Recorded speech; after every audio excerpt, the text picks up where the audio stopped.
Prise directe. Restez connectés, restez informés. Prise directe.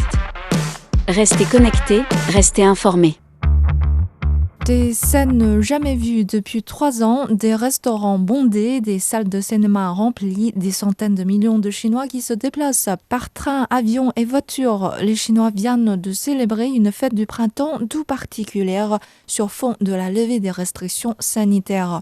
Nombreux sont les ressortissants étrangers qui ont accueilli l'année du lapin en Chine. Comment ont-ils vécu ces célébrations? Nous tournons parole aujourd'hui à Niedal Souidi, rédacteur en chef de la radioculture algérienne, qui est à Pékin pour un échange académique.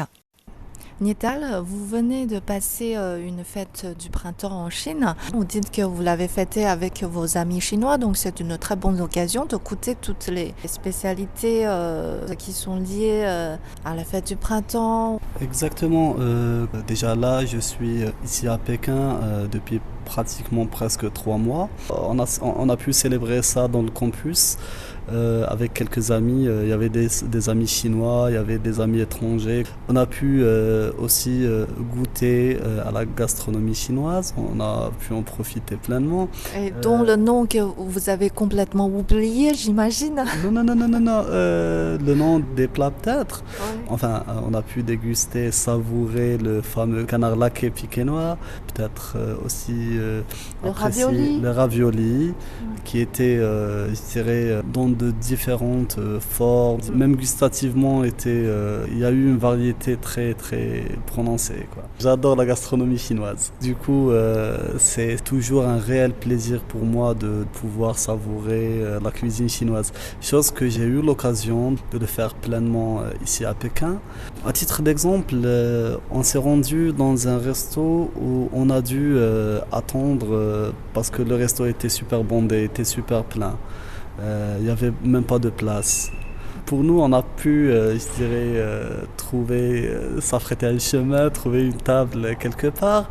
Mais c'est une très bonne chose de pouvoir partager de tels bons moments avec les gens, de pouvoir aussi goûter à la vie au final. Surtout, ce qui est marquant d'une façon très positive, c'est que les festivités ont permis surtout à tout le monde de se rencontrer à nouveau, aux amis de se regrouper autour des repas, des moments conviviaux, etc. Puisque ça fait seulement 3 mois que vous êtes en Chine, vous êtes donc venu en Chine en mois de novembre. À ce moment-là, le contrôle sanitaire était encore là. Exactement. Là, j'ai pu très bien observer qu'il y a quand même une différence assez flagrante. À titre d'exemple, dès mon arrivée en Chine, chose qui est tout à fait normale et tout à fait compréhensible. D'ailleurs, c'est le cas partout dans le monde, notamment en Algérie, c'était le cas peut-être dans des dates et dans des périodes différentes. C'est ce qui diffère, mais tout de même, j'ai dû subir une quarantaine, j'ai dû passer par Guangzhou, après c'était en escale, j'ai dû subir une quarantaine de 10 jours, après à Pékin aussi une quarantaine d'1 semaine qui a été prolongée, mais c'est tout à fait normal. Là maintenant, ce que je constate très bien et ce que tout le monde arrive à observer, c'est que le retour à la normale, le retour à la vie, je dirais, courante, se rendre dans des restos, se rendre dans des parcs, pouvoir utiliser les transports en commun sans se soucier de quoi que ce soit. Certes que les mesures barrières sont toujours là, les bons gestes, les bonnes habitudes que on devrait à tout prix et le monde aussi devrait maintenir pour longtemps. Ce sont de bonnes habitudes. On ne devrait en aucun cas s'en en débarrasser. Sauf que je constate que le retour à la normale, on peut le voir, on peut le constater, on peut le toucher, on peut l'observer dans tous les détails de la vie quotidienne, quand on prend les transports en commun, quand on se rend dans les librairies, dans les boutiques. Pour moi, ça a été comme un contraste dans la même période où j'ai pu rester ici en Chine. Vous avez vécu 2 facettes. Exactement. Ce genre de programme que vous dites entre votre média et l'Université de la communication de Pékin, ce genre d'échange sera peut-être plus facile à faire avec l'assouplissement de toutes ces mesures sanitaires. Exactement. Par exemple, les cours déjà au départ étaient en ligne. Même à notre arrivée en Chine, à la base, nous sommes 2 journalistes. Il y a moi et ma collègue aussi, qui est journaliste à Radio Algérie Internationale. Les cours à la base étaient en ligne. Là, pour le coup, ça commence à basculer vers le présentiel. Il y a même un programme durant le 2e semestre de l'année universitaire où on peut peut-être avoir des stages pratiques. Donc la réouverture, la levée des restrictions se ressent vraiment sur le cursus universitaire.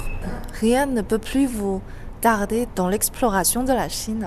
Exactement, comme vous le dites assez bien.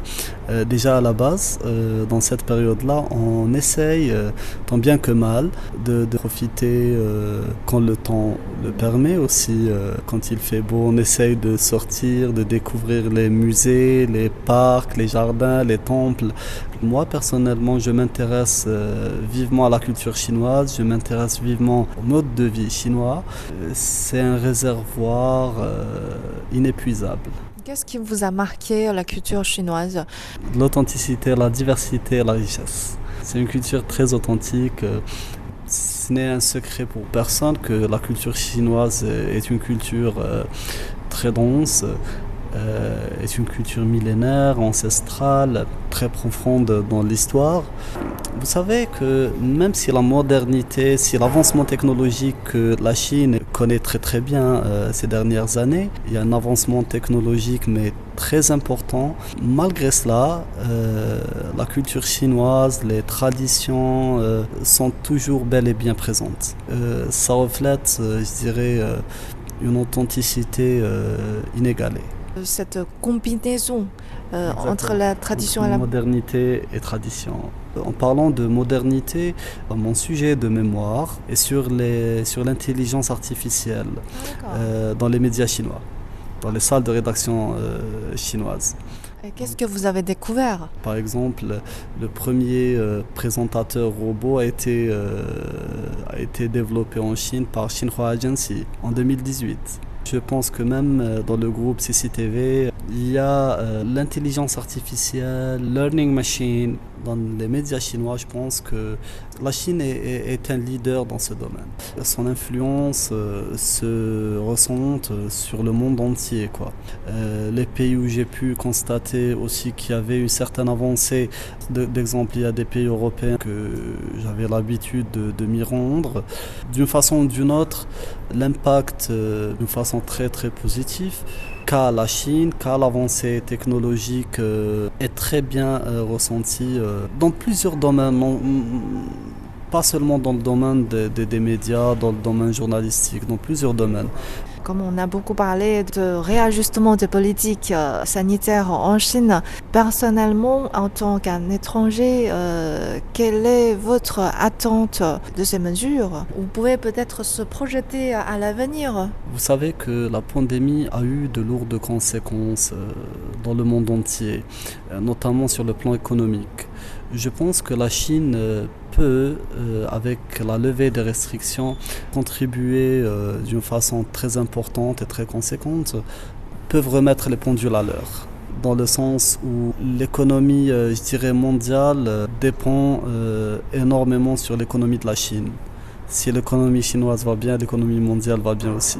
Et puis, dans un certain contexte aussi, cette réouverture peut tout de même redonner vie sur le plan du tourisme, etc., sur le plan des échanges touristiques et tout.